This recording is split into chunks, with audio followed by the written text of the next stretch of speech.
Racing to the 2022 Kentucky Oaks, and this time we take a look at the Pocahontas Stakes from Churchill Downs underneath the Twin Spires on Saturday night under the lights. And it's going to be a couple of two-year-old stakes races at Churchill Downs sharing the co-spotlight. We've already got a preview up of the Iroquois if you want to watch that. Meanwhile, in the ladies, we have 11 horses entered.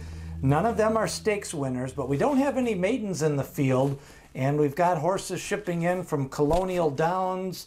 We've got horses from Saratoga, Indiana, Churchill, and several states represented here. I think it's a good mix of horses for handicapping wise, and some impressive maiden horses that are now going to have to step up in class. We do have one horse that is stakes placed. It is an 11-horse field, and you've got horses by Todd Pletcher, Ken McPeak, Tom Amos, and Brad Cox. So it does have a good list of trainers here.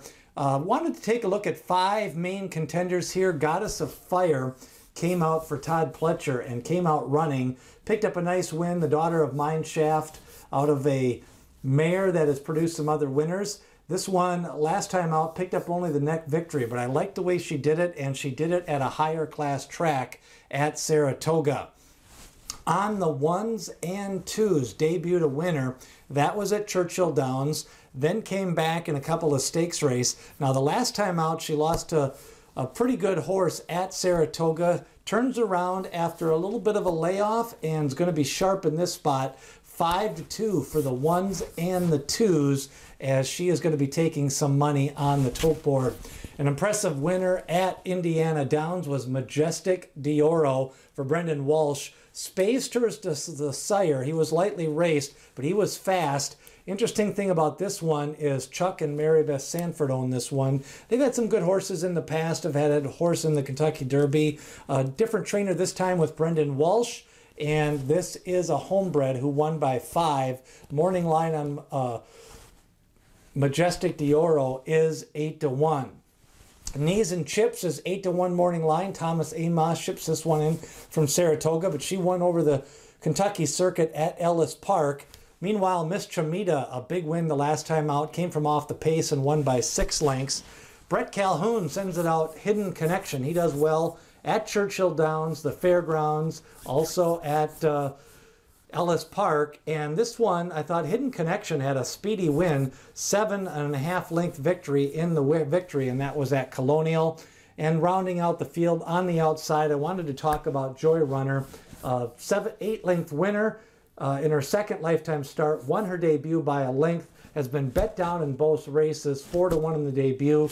A little over even money in the second race for the daughter of Gunrunner. And Gunrunner, his first crop, we talked about him. He's already had a couple of stakes winners, including a stakes winning filly in the Spinaway. He turned around and had a hopeful stakes winner in Gunite, and now sends out Joyrunner out of the 11 hole, which is a tricky post position, especially at this distance of 1 1/16. Again, when we talk about likely raced horses in these races, I'm not as convinced on my pace scenarios. When I take a look at them, you have to kind of extrapolate really until a horse runs 3 times. I don't think you can get an accurate judge of its running style.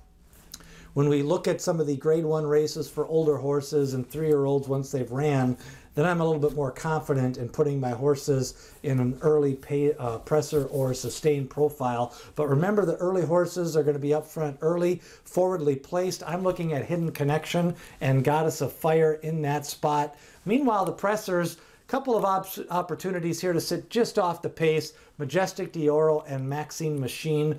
And for my stretch runners, I'm going to go with Knees and Chips and Miss Chamita, who looks like she may be more of a rateable site after watching the replay. So again, I'm not as sold on these running styles. Overall, I think it's going to be a good betting race.